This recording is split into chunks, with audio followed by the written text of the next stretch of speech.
Nos 2 primeiros versículos nos são apresentados os 4 reis das cidades-estados do Oriente e das 5 cidades-estados da planície do Jordão.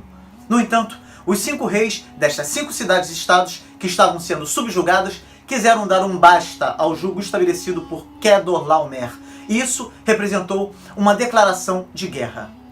Eles estavam acostumados a pagar um tributo anual, a fim de não serem vítimas das expedições saqueadoras de Quedorlaomer, que, segundo os estudiosos, era um verdadeiro matador de homens. A raça humana tinha ainda seus 3 progenitores, Sem, Cã e Jafé, vivendo entre eles, pela própria presença dos quais eram admoestados de que todos eles provieram de uma só família e de uma só arca. Além disso, a memória de sua comum origem era um sacro penhor da relação fraternal que deveria uni-los para ajudar uns aos outros por ofícios mútuos e bons. Contudo, a ambição prevaleceu de tal modo que assaltavam uns aos outros de todos os lados, com espada e armadura, e cada um tentava subjugar os demais. E aqui, a ambição de Quedorlaomer era a tocha da guerra. Quedorlaomer era o líder dos outros 3 reis, e ele, inflamado com o desejo de triunfar, os arrastou numa confederação hostil. E o orgulho obrigou os homens de Sodoma e seus aliados a lançarem mão das armas com o propósito de se livrar do jugo. Segundo as evidências linguísticas e cronológicas, os nomes desses vários reis estão perdidos para a história, embora sejam conhecidos os locais que eles governavam.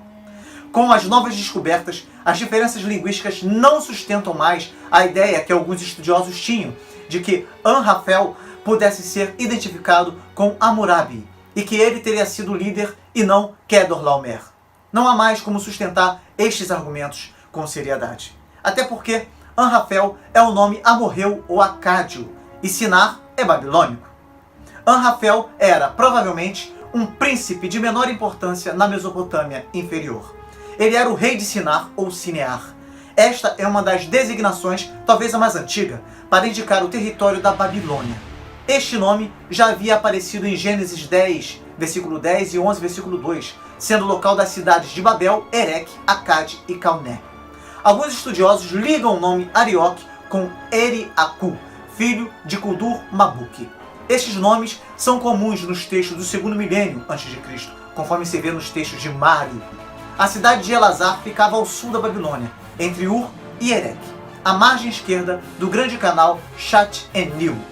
Uma colina próxima de Senqueré tem sido identificada como o local moderno. Essa área era um centro da fé religiosa que promovia a adoração ao sol.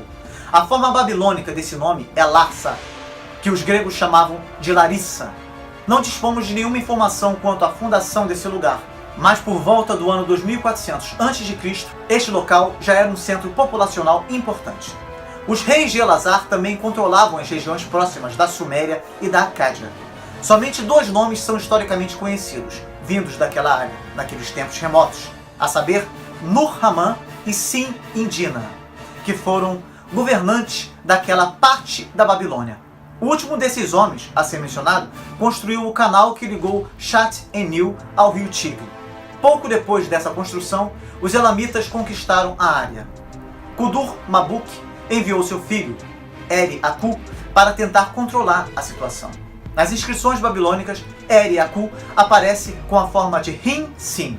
Hammurabi, rei da Babilônia, mais tarde tomou esse território e anexou ao seu próprio império, trazendo assim à existência o Império da Babilônia. A identificação de Larsa com Elazar tem sido consubstanciada por muitos eruditos, mas mesmo assim restam dúvidas.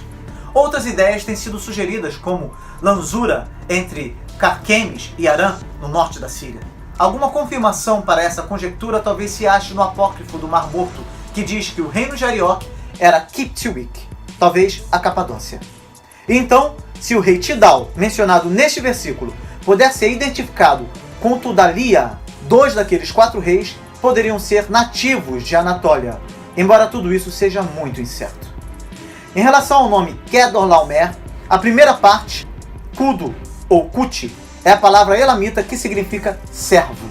Nas combinações, usualmente esse nome era vinculado ao nome de alguma divindade.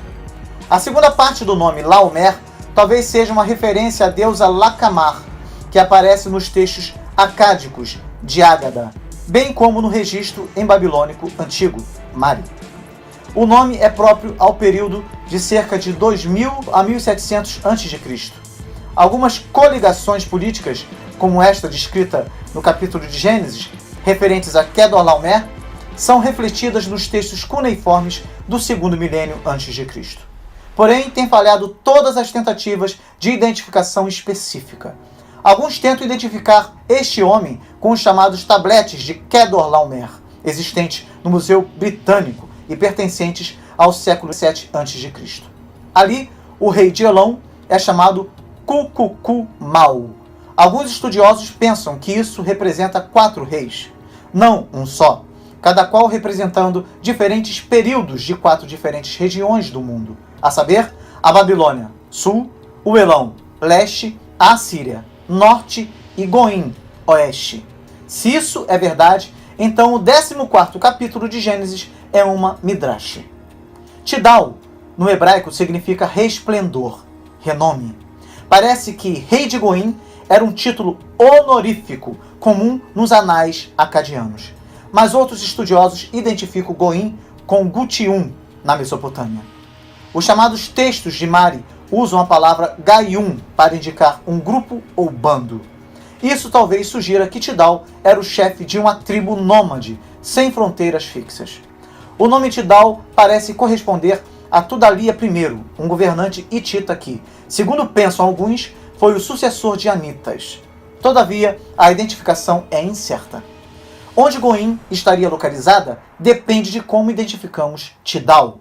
A maioria dos estudiosos identifica Tidal como um nome hitita ou sírio, relacionado a Tudalia. E esse é o nome de certa região da Síria.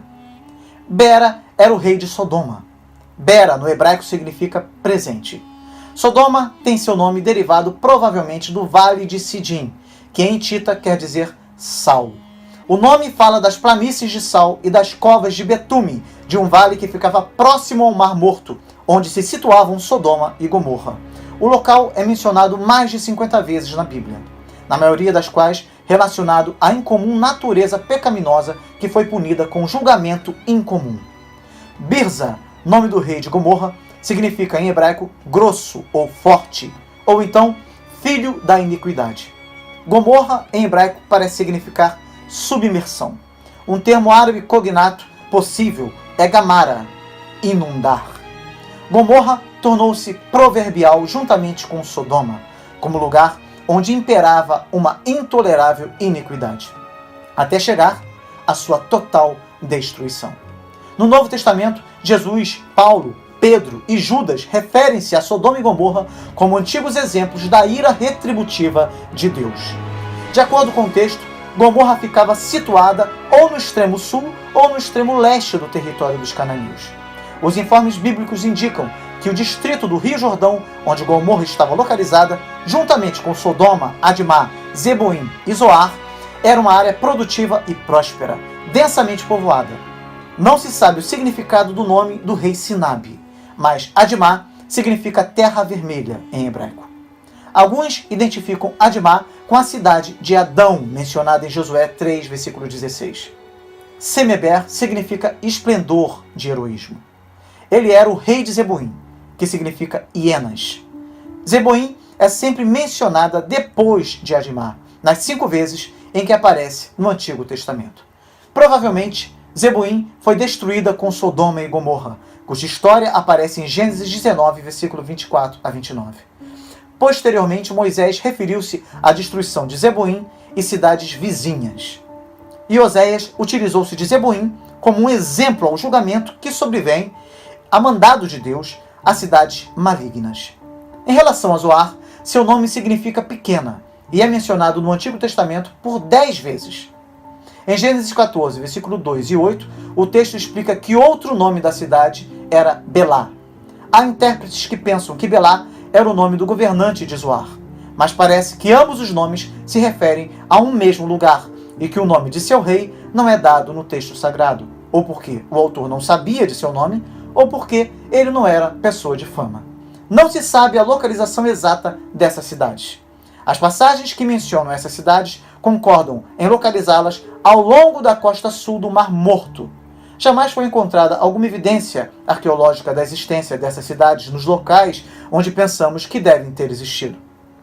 Talvez esteja sob águas rasas do sul do Mar Morto, como supõem alguns. A arqueologia descobriu, no lado sudeste do Mar Morto, cemitérios em Bab edh-Dhra e no Méria, que mostram que, em uma data muito antiga, havia lugarejos na área, muito antes da época em que Israel dominou o território.